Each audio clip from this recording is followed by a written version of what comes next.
Mr. Speaker, for 3 years, this government knew that a diplomat at Beijing's Toronto consulate was spying on Chinese Canadians and sending information back to Beijing's secret police.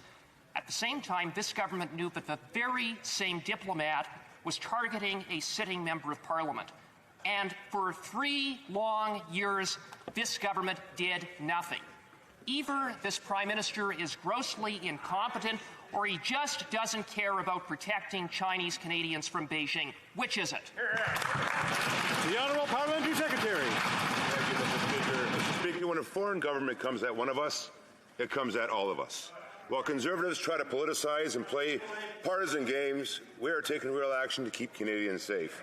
Mr. Speaker, you have a government here that cares, a government that works off our Canadian values with empathy. And we want to ensure that all members of Parliament move forward working together with our family, our friends, our neighbours, based on those very values. Mr. Speaker, in conclusion, I say this to the members opposite. Let's all consider our responsibility to our citizenship versus our responsibility to our politics.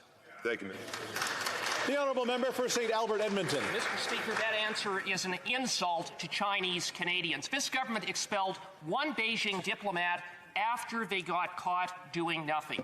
But it gets worse. According to national security sources, CSIS has provided this government with a list of other Beijing diplomats identified for expulsion because of the threat they pose to Chinese Canadians.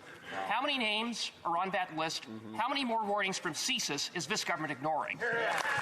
Minister of Foreign Affairs, the Honourable Parliamentary Secretary. Mr. Speaker, we take the issues of foreign interference extremely seriously. In fact, we took this issue so seriously, we started implementing measures as soon as we took office, something I'd like to remind Canadians Conservatives never did.